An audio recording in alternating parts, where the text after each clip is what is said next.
So now let me tell you what I've been up to. First, I just started reading Apprenticed to a Himalayan Master by Sri M. It's a book about a young man who traveled to the Himalayas to become the disciple of a high-level yogi. Those who reviewed the book on Amazon say it's replete with miraculous events and experiences and a great source of spiritual inspiration.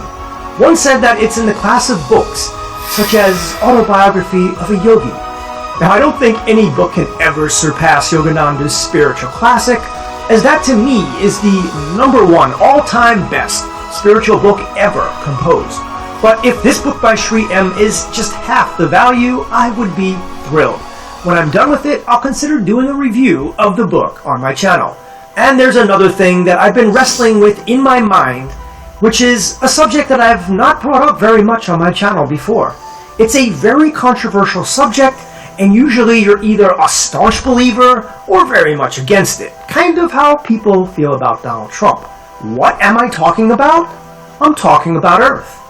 No, not globe Earth, but yes, flat Earth. You know, in the past 2 decades, there have been 3 revelations in my life that have completely changed the way I see reality. The first one I came across is the fact that our entire reality is a simulation, and I've pretty much based this entire channel around it. I mean, my first video was called Definitive Proof We Live Inside a Computer Simulation. Now, while I was exposed to the idea that our universe was likely a hologram before even coming across simulation theory, for some reason, the simulation argument still blew my mind.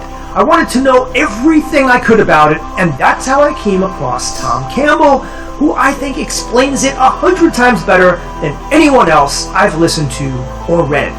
Now, the second major revelation came in 2016, I believe.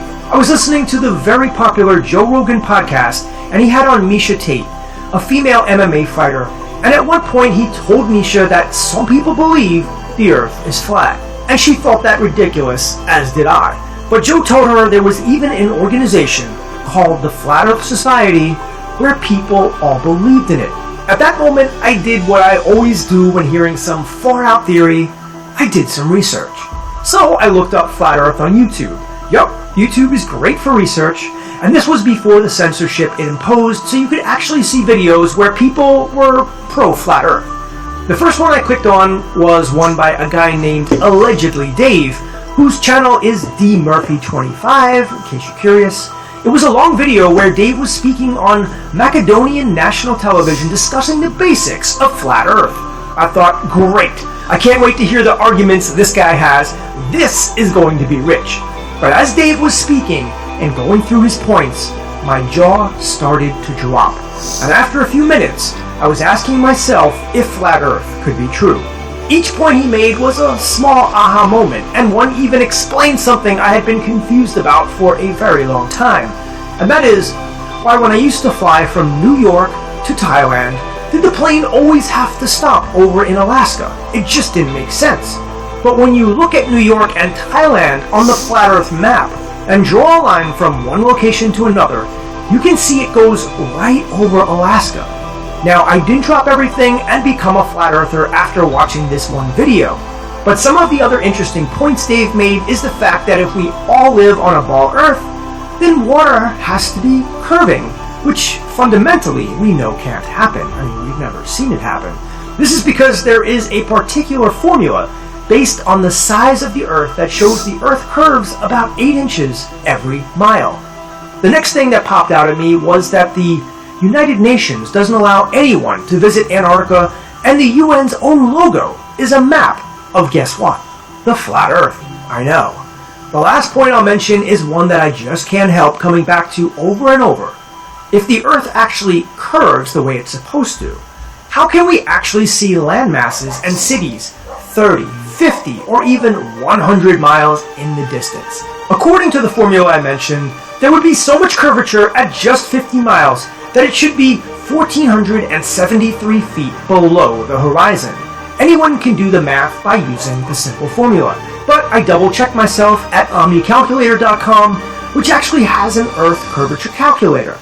This means if we were 50 miles away from, say, New York City, and looking at the Empire State Building, which is 1,454 feet to the top of the antenna, It would be physically impossible to see it, as the curvature of 1473 is taller than the building.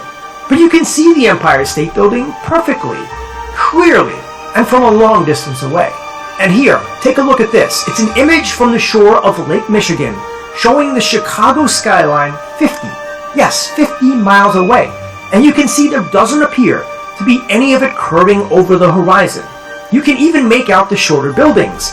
And if you had a more powerful telescope or camera, you'd be able to zoom in and even see the bottom of the buildings, which again, according to what NASA and science tells us about the size of the Earth, would be physically impossible. Oh, you know how they explain this? They call it a mirage. Yes, I've seen it. Randmere State Park. This is from Joshua Nowicki, and what you're seeing here is a mirage. We typically would not be able to see this from the Lake Michigan shore. We talked about... Anyway, I don't want to get too caught up on flat Earth. Frankly, I have been flirting with the idea of making a dedicated video on it, and I haven't even talked about the whole NASA and moon landing conspiracies yet. That's a whole other topic that usually goes hand in hand with flat Earth. I'm sure a small percentage of you are flat earthers anyway, as I've seen some of your comments. Frankly, I don't have a dog in the fight either way, and I mean that for everything. I just want to know the truth. But if the Earth is actually flat, then it would mean that talk of aliens, the secret space program, astrology, and pretty much all of what David Wilcock talks about is likely not true. Some of you may know a lot about flat Earth, but it basically posits Earth as a round plane encapsulated by a firmament that goes all around it, which our military and scientists have not been able to penetrate. So just like the LCS, we can't be sure of what's outside of it, or even what's underneath us. So the flat Earth was the second big revelation that occurred to me. The third is the Mandela effect, which really freaked me out when I first learned about it. It was shortly after finding out about the flat Earth. I would guess more than half my audience knows what the Mandela effect is, and if you look up the term on Google, it will tell you it's an unusual phenomenon where a large group of people remember something differently than how it occurred. It also says conspiracy theorists believe this is proof of an alternate universe.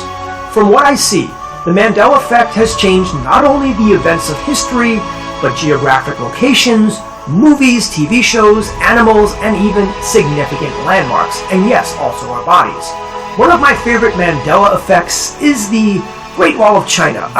I'm sorry, I meant the Great Wall of India, which we all learned about in school, don't you remember?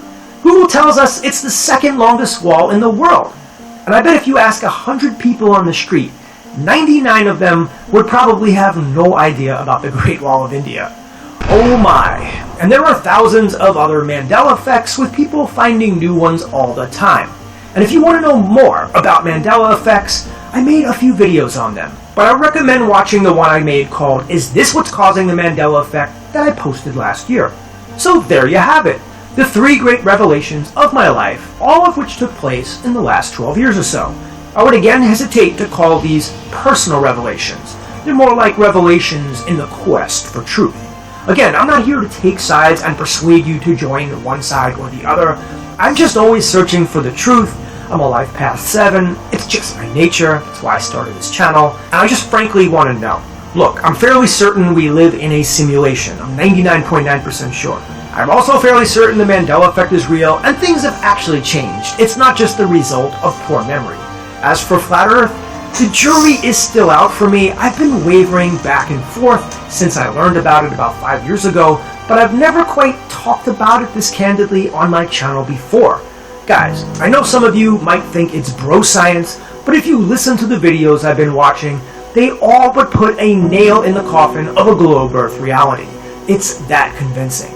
And the NASA cover-up is just as interesting to me. I'm curious what your thoughts are on flat Earth. If you've looked into it and have an opinion, let me know in the comments section. I'd really like to know how many of you believe in it and why or why not. You could just be as brief as you want. Like I said, I've been pondering the idea of doing a longer video talking about all the selling points of flat Earth. And if that interests you, you can also let me know in the comments. By the way, I saw a lot of questions in the comment section this week, so I may do a Q&A soon. Well, I hope you enjoyed this one and will consider supporting the channel. Links are below for everything, and in case I don't see you, good afternoon, good evening, and good night.